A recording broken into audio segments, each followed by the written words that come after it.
Hello and welcome to Colorado Real Estate Harder Questions Practice Exam. Easy study, no chit chat so you can focus. Video 8.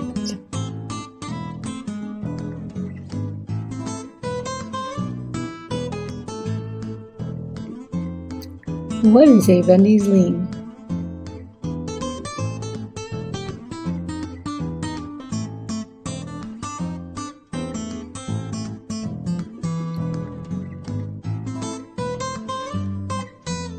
The lien, which is also called a purchaser's lien, is voluntary, specific, and equitable. It is filed against specific real property to secure the return of money due to the purchaser after a seller defaults on a buy and sell contract.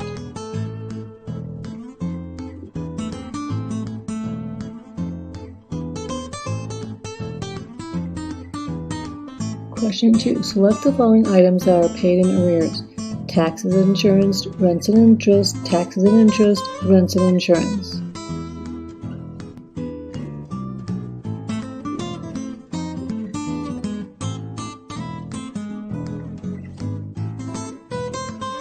Taxes and interest are paid in arrears.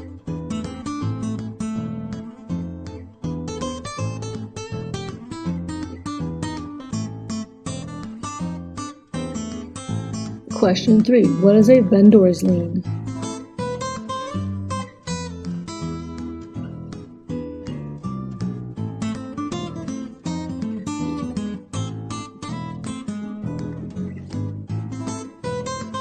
A vendor's lien secures a purchase money mortgage, a seller carryback, or a seller's lien used to finance the sale of a property.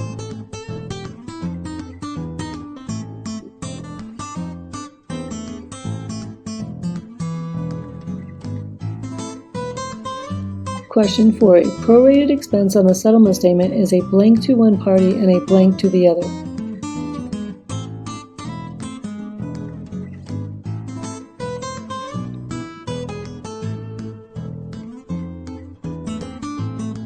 It's a debit to one party and a credit to the other.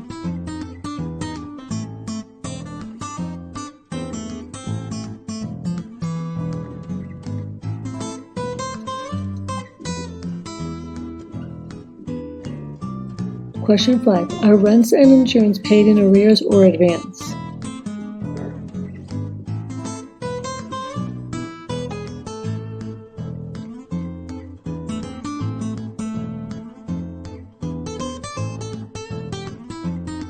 Rents and insurance are paid in advance.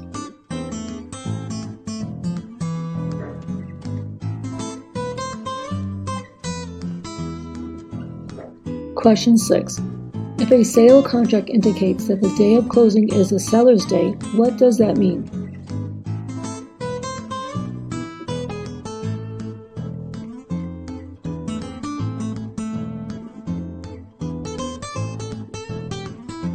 It means the seller must pay prorated expenses inclusive of the day of closing.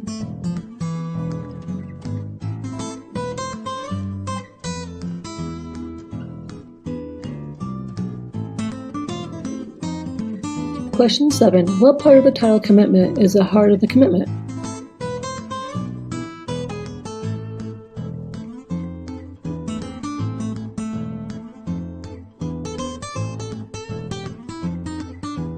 Schedule A. It contains the who, what, when, where, and how of the commitment, including the effective date, policy to be issued and proposed insured, amount of insurance, interest in the land, and legal description.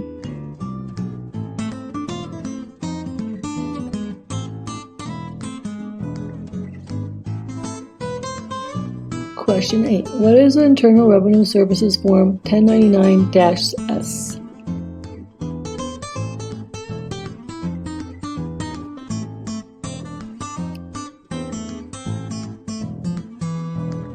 It is a form that summarizes and reports transaction date from a closing.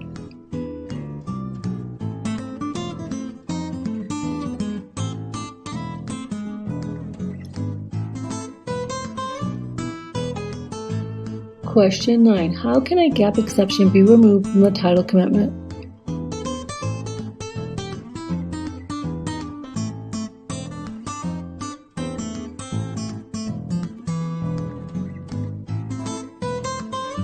It can be removed by the use of an owner's affidavit and by having the company do an update of the search the day prior to closing to be sure no new instruments have been recorded against the title.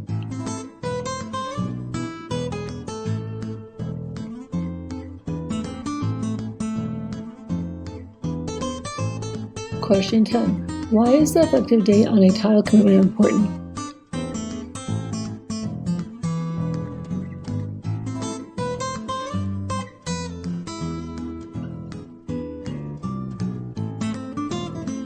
It tells the insured the cutoff point for the search and starts the running of the gap period.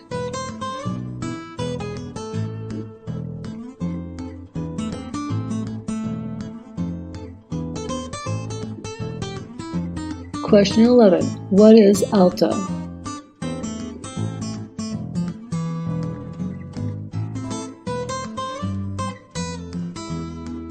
ALTA stands for American Land Title Insurance Association. It is a type of insurance policy that covers risks. It's the most comprehensive of its type.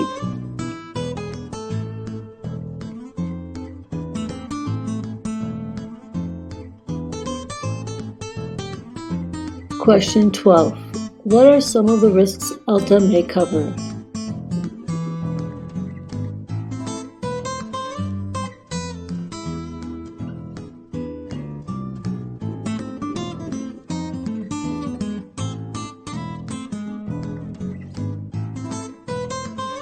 Unrecorded mechanics, liens, assessments, encumbrances, encroachments, easements, water rights, mining claims, patent reservations, conflicts of boundary lines, shortages in the area, access to and from the land.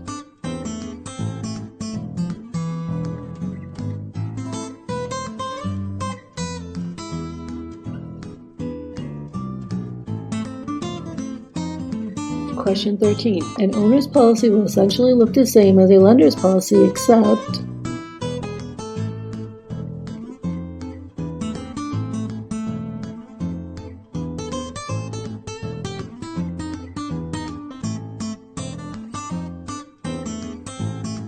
it will say ALTA owner's policy.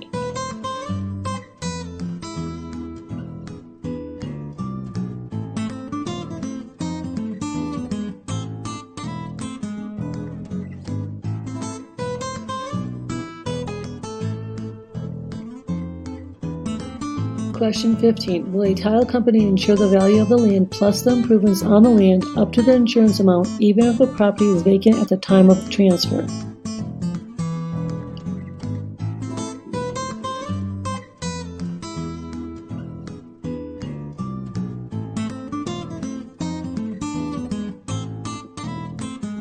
Yes, it will.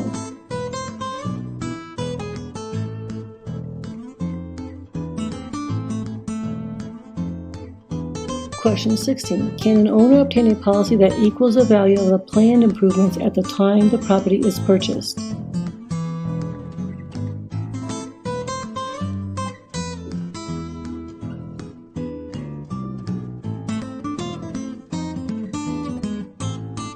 Yes, the owner can obtain a policy for that amount at the time the property is purchased, or the owner can obtain endorsement to the policy at the time the improvements are completed, increasing the insurance amount to cover their improvements.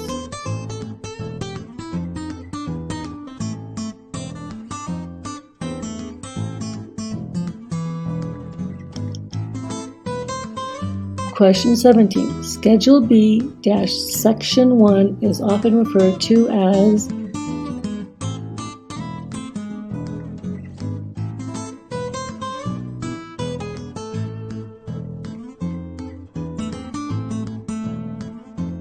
It is called B requirements. This section sets forth all the necessary documents and actions for the title insurer to issue the policy.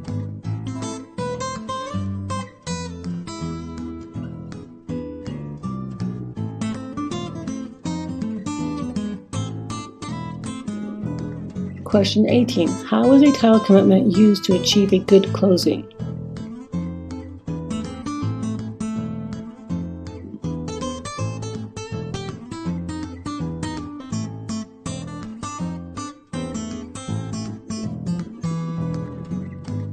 It requires 3 pre-printed requirements.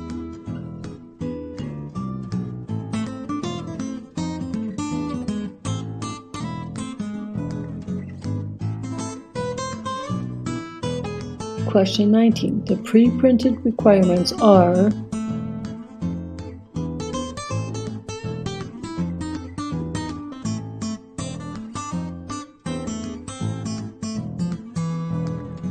Item A, payment of the consideration required to complete the transaction. Item B, recording of the deed or mortgage underlying the transaction.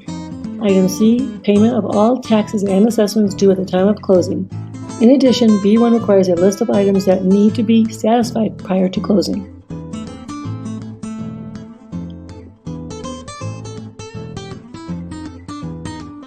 Question 21. Schedule B, Section 2 of the title commitment is known as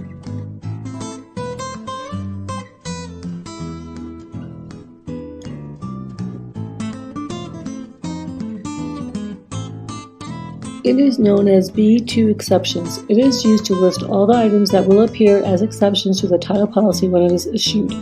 These exceptions can be removed if the property owner takes action to eliminate them.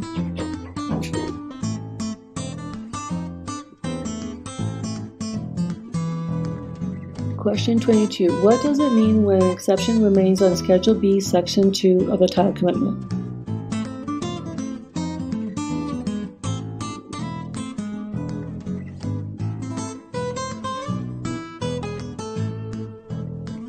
It means that the title company will not be liable if the claim is based upon an item that is listed as an exception.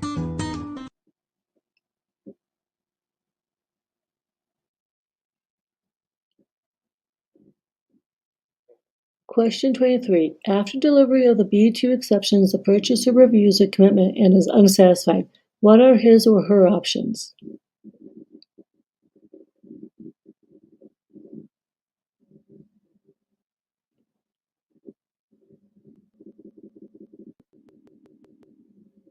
The purchaser must notify the seller in writing if there are any exceptions that the purchaser wants to be removed. If the seller does not remove the objections within the agreed-upon timetable, the purchaser has a right to waive the B2 exceptions and close or terminate the contract.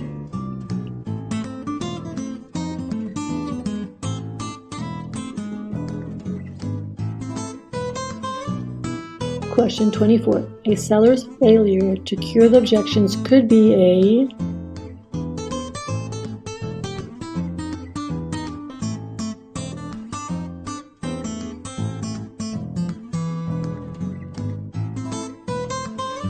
It could be a breach of contract if the seller is obligated to cure and fails to cure.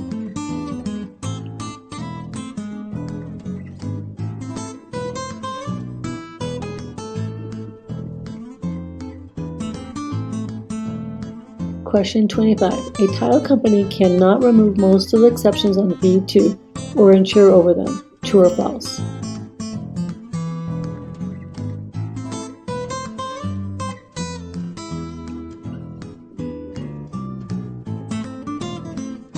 True. A title company cannot remove or insure over most of the B2 exceptions.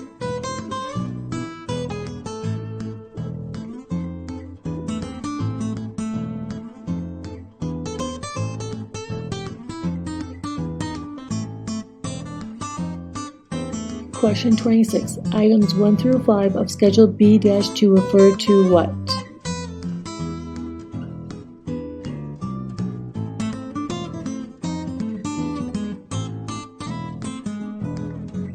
These are standard exceptions from the cover page. If the seller provided a survey and an owner's affidavit at closing, the title insurance agent will mark up the commitment to show that the standard exceptions will be deleted from the policy. Note: brokers should ask the title agent to do this with a pen.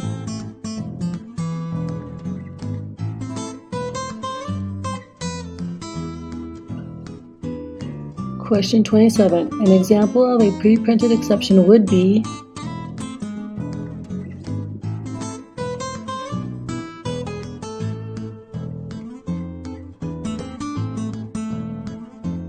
taxes and assessments that might not yet be considered liens but are pending. An example of an assessment: a new sidewalk that has not yet been assessed against a property.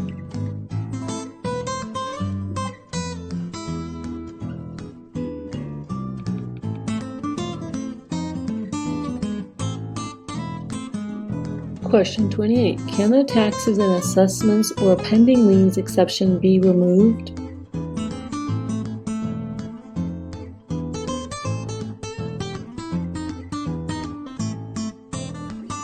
No, they will not be removed.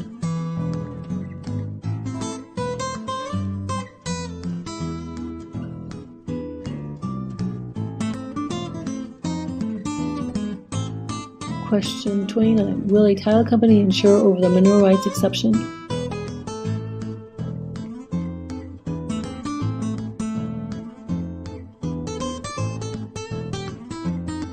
No, the title company will not insure over the mineral rights exceptions, even if these are shown in the public records. Mineral rights exceptions include exceptions in patents, water rights, or claims for the title to water.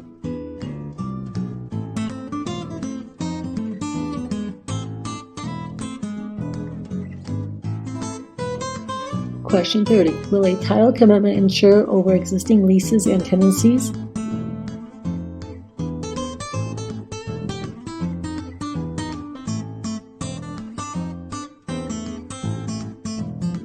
Yes, these items can be removed with an owner's affidavit showing that there are none. Note, if there are existing leases, this exception will remain.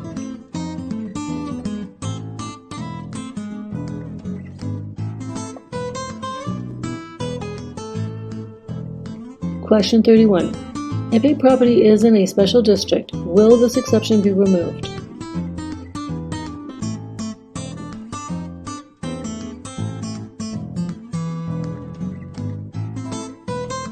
No, this exception will not be removed. Note, special taxing districts frequently assess the properties within their boundaries for the cost of providing services and infrastructure.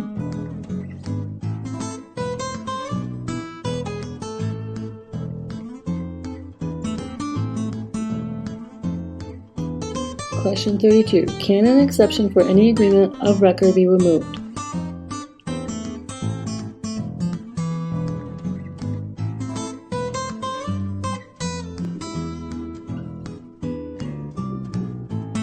No, this exception cannot be removed.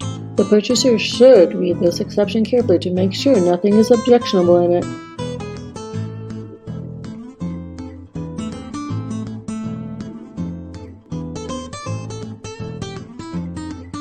Question 33. Can the exception for any property that is part of a platted subdivision be removed?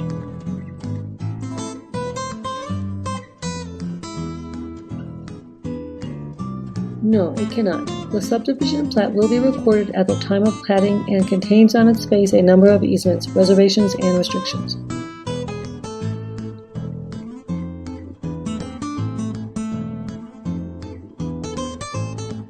Question 34. Can a zoning restriction exception be removed?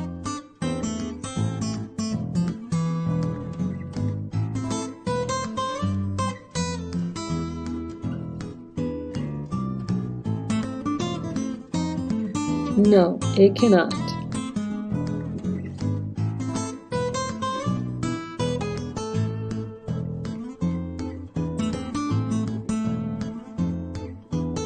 A last note on Schedule B2. Generally, any document of record will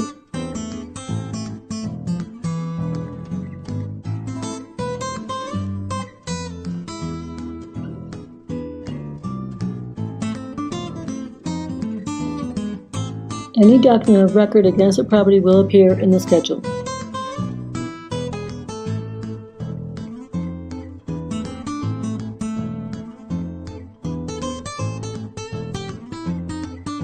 Thank you for studying with O-Shay. I hope you found the material helpful in your studies. Subscribe to be notified when we put out more study material. And lots of luck to you.